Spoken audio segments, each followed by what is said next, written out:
que o médico me encaminha. Eu encaminho ao psicólogo, encaminho à enfermeira, ao farmacêutico.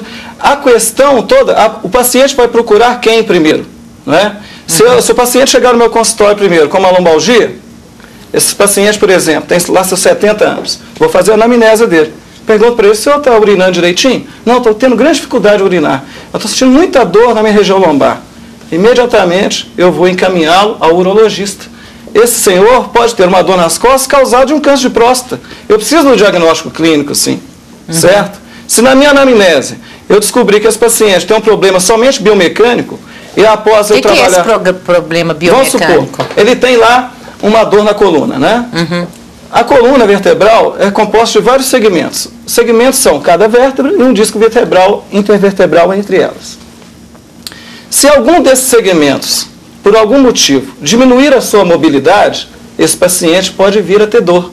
Então, naquela articulação específica, daquele segmento ali, por exemplo, entre a quarta e a quinta vértebra lombar, aquele segmento está hipomóvel, e se na minha avaliação eu descubro isso, eu vou lá, faço uma terapia manual, aumenta a mobilidade daquele segmento, o paciente fala, que é isso que o senhor fez comigo? Estou ótimo, melhorei. Poxa, eu estava 3 anos tomando um anti-inflamatório, etc. O interessante é que isso a lei não muda, porque ele dá um diagnóstico funcional.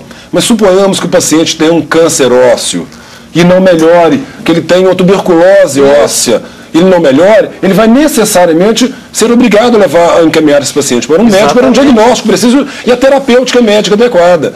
Não muda. E a primeira fala dele também, a primeira redação do projeto de lei, você de fato tinha razão, dava essa dúvida. Hoje não. A redação, da forma como está tramitando na Comissão de Assuntos Sociais do Senado, diz claramente que o Conselho Federal de Medicina definirá quais são os atos dos médicos que os médicos poderão exercer, que são éticos ou não, aceitáveis do ponto de vista da ciência ou não. Não interfere. Essa redação, que de fato era dúbia, ela foi corrigida na primeira comissão que passou do Senado Federal, que é a Comissão de Constituição e Justiça.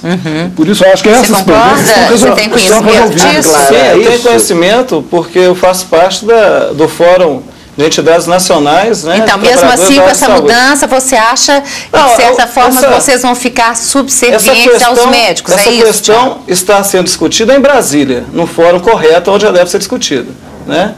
Que é na Comissão de Assuntos Sociais.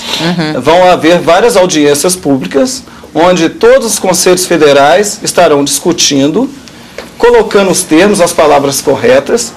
Ao meu entender, o que vai acontecer é que essa lei ela vai sair contemplando a autonomia de todos os profissionais e, naturalmente, a autonomia da medicina. Isso é que eu espero que aconteça e é isso que nós, todos os profissionais de saúde... Então, por que você está contra essa lei? Você está falando que espero que tenha... Porque atualmente, se ela for aprovada no texto atualmente, se ela sair do jeito que está, pode gerar esse tipo de coisa. O que você acha disso, claro? Porque todo mundo, assim, a gente escuta as pessoas falarem, isso é uma pergunta, tá? Eu não estou afirmando de jeito nenhum, que assim, tudo começou por causa da enfermagem, que é um setor que está crescendo muito, está ocupando um espaço muito grande. O que você acha disso? Tem fundo de verdade isso para vocês ou não? Bom, em primeiro lugar, eu acho que... o texto, a sua primeira pergunta, o texto, como ele está hoje, eu discordo do Dr. Jader, eu acho que o texto ainda é dúbio e ainda deixa margens assim, a dizer que as demais profissões da saúde estão, de certa forma, limitadas em sua autonomia pela profissão médica. Então, mas eu acho que aqui não é o fórum para a gente estar discutindo o texto. Em relação à enfermagem, nós temos assim... Realmente a profissão tem crescido muito, porque a enfermagem, ela atende muito ao modelo de saúde que está buscando construir nesse país. Que é a questão social, né? O Sistema Único de Saúde, que visa atender toda a população, e ele não é centrado na figura de um único profissional, não é centrado na figura do médico, a gente está buscando transcender o modelo biomédico, que é aquele modelo centrado na figura de um único profissional. Seria o quê? Essa coisa multidisciplinar, Multidisciplinar, né? E interdisciplinar. Então, a enfermagem, ela cresce com esse modelo, porque ela atende a essa demanda que está colocada pela sociedade. E a discussão de que tudo começou com a enfermagem, porque a enfermagem está crescendo, eu acho que ela, em certos momentos, ela faz sentido sim. Porque se a gente pensar em enfermagem até 10 anos atrás, até a forma como os currículos eram conduzidos, a forma como os profissionais eram formados, tinha sim na história da enfermagem uma certa submissão aos profissionais médicos. E hoje essa profissão muda. Muda porque a enfermagem descobre um novo espaço de atuação, não só na rede básica, mas também na rede, no modelo hospitalar, e descobre, e passa a conhecer melhor a sua lei do exercício profissional, que é ao contrário de outras profissões. A gente tem uma lei do exercício profissional que não é a melhor, mas ela é mais recente e atende bem, tem atendido as necessidades da profissão, tem legitimado e regulamentado a prática nossa na enfermagem. E da forma que o projeto é colocado, ele limita muito essa atuação. Mas limita em quê? Limita os enfermeiros. Vamos dar um exemplo. O que na prática o enfermeiro faz? Eu vou dar um exemplo clássico. Ele cuida e ele faz avaliação também do paciente. Ele cuida, ele faz avaliação. E eu vou dar um exemplo que eu acho que é o que cria uma celeuma em todos os momentos que a gente fala. Por exemplo, a atuação do enfermeiro obstetra. O enfermeiro obstetra, ou enfermeiro com especialização em obstetrícia, ele está, pela lei, pelo artigo 8º da Lei do Exercício Profissional, ele pode executar, avaliar e executar o parto sem distócia e acompanhar o pré-natal de risco habitual. O parto, o que vocês falaram? Sem distócia, o parto sem alterações, aquele parto que vai acontecer naturalmente. Então, o enfermeiro obstetra, a lei garante a ele esse exercício. Nós temos aí a atuação de vários enfermeiros obstetras em casas de parto nesse país inteiro, que é o que está criando o maior embate não entre os profissionais em si, mas do ponto de vista institucional tem uma discussão de que se é possível, o enfermeiro pode, o enfermeiro não pode, e todas as vezes que vem essa discussão, ela parte assim, de um desconhecimento da lei do exercício profissional. Porque, na verdade, está regulamentado por lei a atuação do enfermeiro nessa atenção à gestante de risco habitual, ou seja, as gestantes que exigem intervenção médica, porque o parto, na verdade, ele não é um evento, a gravidez e o parto não é um evento para ser medicalizado. É uma coisa natural. É um evento natural. Faz isso. Então, mas na prática, apesar disso estar regulamentado em lei, de ser historicamente uma atividade da enfermagem, na prática a gente encontra embates diários nas diversas instituições. Ou seja, por exemplo, o médico acha que é ele que tem que fazer o parto. É isso? Não. Nós defendemos, e o Conselho Federal de Medicina participou, na época da tramitação no Congresso Nacional, da lei do exercício da enfermagem e concordou, né, que, de fato, a enfermagem pode exercer e deve, no nosso país, de tamanha dimensão, exercer essa função de executar o parto normal. O que nós colocamos hoje é uma outra questão. Se defende para preservar a mãe e preservar o filho a presença, por exemplo, de um pediatra na sala de parto. E as casas de parto hoje não estão contempladas. A analgesia do parto, a classe média, ela tem acesso à analgesia do parto. Nas casas de parto, não. E a analgesia é feita por médico. O enfermeiro mas essa opção é a gestante que faz essa opção. Mas ela essa não é opção definida não pelo profissional. Mas ela não existe hoje nas casas de parto. Mas ela não, então, fica uma saúde, uma assistência à maternidade para o rico ou para a classe média, com todas as opções, inclusive com a presença do pediatra, e outro para o pobre. Isso é inaceitável do ponto de vista ético, do ponto de vista humano, porque a cidadã ela não tem opção. Tá? E uma outra dúvida que coloca é que muitas casas de parto, concluindo, muitas casas de parto são colocadas em uma distância grande de uma maternidade de maior complexidade de referência.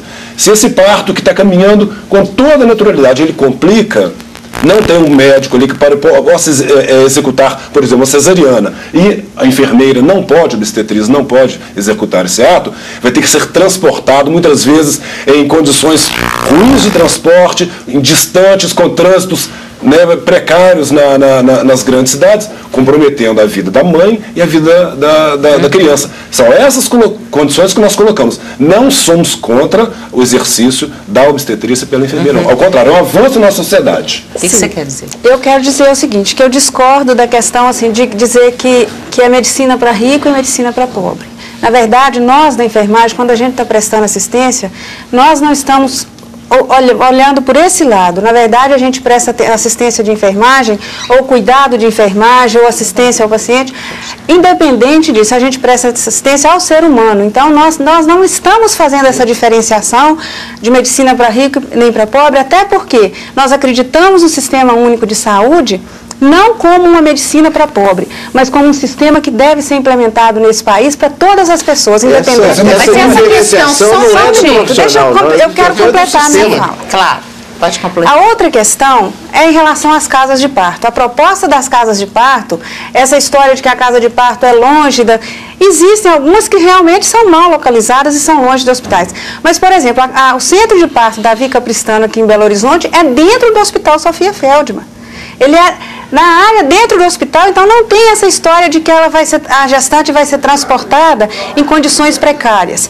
Outra questão que eu coloco... Pois é, mas antes disso, quando for longe acontecer alguma complicação no parto, como ele está dizendo, quer dizer, tudo para ser parto normal e na hora H não dá para ser. Essa gestante, ela vai ficar nesse centro de parto natural se ela já entra em trabalho de parto e entra com todas as condições normais. E se ela fizer a opção por ter uma analgesia, ela não vai para o centro de parto natural, até porque lá não vai ser feito isso. Ela vai... E outra questão, do pediatra, independente do parto ser realizado pelo enfermeiro obstetra ou pelo médico obstetra, a presença do pediatra na sala de parto é necessária. Então essas questões não colocam em dúvida, a lei do ato médico não trata dessas questões. Ela mantém, um dos artigos é que mantém na integralidade a lei do exercício profissional de todas as outras profissões. Ok, nós vamos fazer intervalo, aí a gente vai ver com os outros profissionais aqui, a gente volta já, tá? Tchau.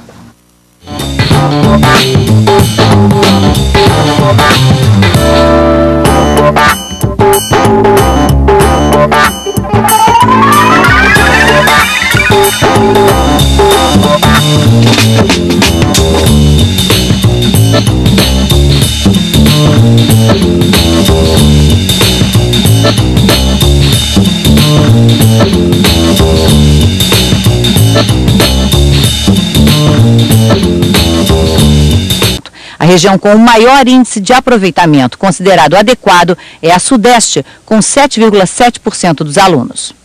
Profissionais e estudantes da área de saúde protestaram hoje contra um projeto dos médicos que estabelece as atribuições da profissão. Participaram 12 categorias entre psicólogos, enfermeiros e fonoaudiólogos. Os manifestantes se vestiram de preto em Vitória. Protestos como este se repetiram em várias capitais. No Recife, uma passeata parou o trânsito numa das principais avenidas da cidade. Em Brasília, o protesto foi em frente ao Congresso. O projeto está sendo analisado aqui no Senado. Se for aprovado, vai para a Câmara. Pela proposta, só os médicos poderão fazer o diagnóstico das doenças e a prescrição terapêutica. E é essa expressão, prescrição terapêutica, que está causando tanta discussão. Os outros profissionais de saúde que não são médicos dizem que a expressão é muito vaga e restringe o trabalho deles. Eu, como psicólogo, eu vou poder atender um paciente, fazer uma avaliação e eu não vou poder fazer a prescrição. A prescrição é a forma de cuidado, a forma de tratamento desse paciente. Já os médicos dizem que os outros profissionais é que estão invadindo a área de atuação deles. Quem estudou, quem se preparou, quem investe muito na formação é o médico. Ele é o único profissional capacitado tecnicamente para fazer diagnóstico de doenças e ele que sabe tratar dessas doenças. A polícia abriu um inquérito sobre uma denúncia de erro médico em Sorocaba, São Paulo. Uma espátula de 30 centímetros foi esquecida no abdômen de um paciente durante cirurgia no Hospital Geral da cidade. O instrumento foi retirado tempos depois, numa outra cirurgia. O Conselho Regional de Medicina será acionado. O Senado vota amanhã.